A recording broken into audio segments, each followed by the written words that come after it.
Hello and welcome to another episode from my YouTube channel. This is Gabrielle Celeste. Welcome to a special episode where we are going to be detailing the astrology for 2026. So before we get into it, be sure to check out my links below, as well as the link for my on-demand year ahead workshop where I go into explicit detail of all of the transits for 2026 that are of importance on a month by month basis, as well as predictions. And those are provided on a month by month basis in the over 125 page PDF, as well as a nearly 2-hour recording that you can reference and look back to at any which point in time. So check out those links below and everything else I have going on, and let's get into it. So this recording is going to provide the major transits for 2026, which I can't even believe we're getting into and beginning that year. And it just kind of feels like the last 5 years have been a blur and time is moving more quickly. And I don't know that that's a coincidence. Much like the years that have followed, 2026 is going to move quite quickly. And the first 6 months of the year are going to be very different than the second 6 months. And so much of this activity actually happens in the first 6 months of the year, in the sense that there's going to be so much that happens so quickly that it's almost kind of like whiplash energy, where it happens so fast you don't really have time to look behind and let that inform you of how you're moving forward. So that being said, 2026, when you add the numbers together, 2 plus 2 plus 6, they add up to 1. And that is the start of the cycle in numerology. So 1 is kicking off a whole new year cycle. And 2026 is different than 2025 because 2026 is the year that makes the last 5 years make sense. And then in addition to that, 2025 was a 9-year, and that year represents endings, the cycle ending, new beginnings being on the horizon, shedding, unbecoming, and it's going to happen by either force or free will.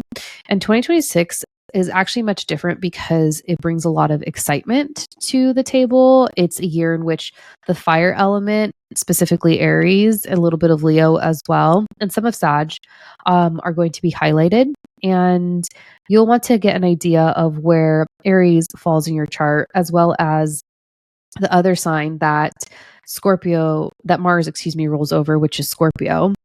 And that will make more sense based off of the retrogrades that we have happening in the second half of this year, or of the upcoming year. So be sure to look into my workshop if you want additional insights as to what that could be. But we'll go into what the key dates are for the major transits. So it's helpful to write down these dates in a calendar just to kind of get an idea of maybe how you're feeling around that time. And I always recommend to apply a 3 to 5 day window before or after the dates, especially because so many of these dates involve outer planets, and the energy that is felt from the transits of the outer planets typically lasts for a little bit longer of a period of time upon the exact conjunction. So for example, the first date is, I'm totally cheating and looking below here. I've written them down because I've done a couple podcasts where I've talked about the astrology and predictions for 2026. So be sure to keep look out for those. But the first one is Neptune in Aries, and that's going to happen at the end of January. That'll be happening on January 26th of 2026. So again, look to where Aries is at in your chart, because that's where you're going to feel it most. And ultimately, this is a new beginning, which I think is also very on par with the fact that Aries is the first sign of the zodiac. And Saturn is going to go into Aries in February, on February 13th. So eventually they're going to have that conjunction a few days later on the 19th. So the second half of February is going to be extremely potent in the sense that it's going to be that major conjunction. Aries is going to be on fire, and it's also an eclipse season. So end of February might be the biggest month of the year, and it's at the beginning of the year. So it's going to set the tone for sure. Then, I'm just coming to the end of a cough and a cold. We have Uranus in Gemini, which is April 25th, 2026. And Uranus is going to be fully in Gemini for 7 years from this point forward. So the first 3 months of the year, a little bit of 4 if you count the first half of April, Uranus is going to close up its time and its story that it's been telling since 2018 in the constellation of Taurus, which it doesn't care to be in.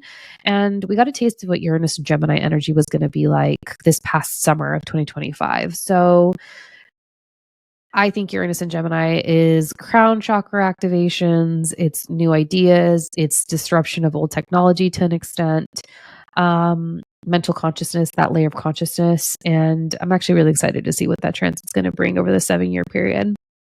And then we have Jupiter in Leo, which happens at the end of June. So that begins on June 30th for about a year. And anywhere Jupiter goes, he brings blessings, abundance, expansion. And Jupiter in Leo is creative. It's like hot girl summer energy.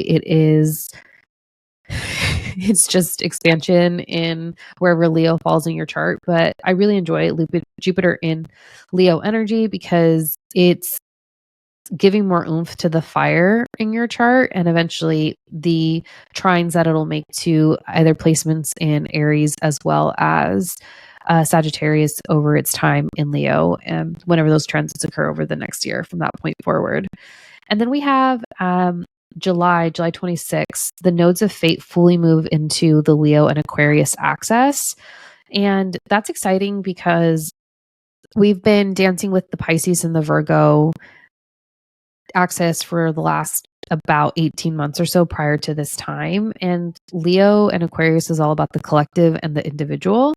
And so we're going to get a taste of what that really means on a broader scale. That'll affect more of like the collective consciousness. And where you're going to want to look at is to see which houses are expecting this kind of change between or wherever Leo and Aquarius fall in your chart. And you can see to where the eclipses are going to bring change to said access. And then ultimately we have just 2026 being a year of like personal revolution. It's a year to be creative. It's a year to be, it's kind of like shooting your shot. If you've had an idea in mind that you've maybe been sitting on that could potentially be a business idea, if you're feeling creative and just are getting the nudge to really trust yourself and begin something new, this is certainly the year to do that.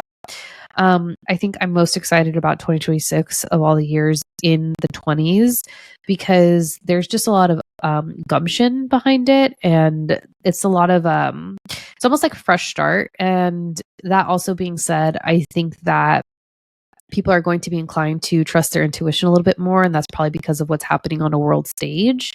And we'll get a taste of what that means come February, especially the last 2 weeks of the month, which again is eclipse season. First eclipse is on the 17th. And yeah, I'm just excited to see what 2026 brings, considering the last 5 years have been challenging for a lot of people and a purge in many ways. So I hope you enjoyed this quick video. If you're interested in a more expansive and personalized reading, be sure to check out the links for an Etsy reading, a year ahead reading, and then of course just the general year ahead workshop that you can purchase on demand and get a clear sense of literally every transit that's coming up for you in 2026. So thanks again, and I'll see you in the next one.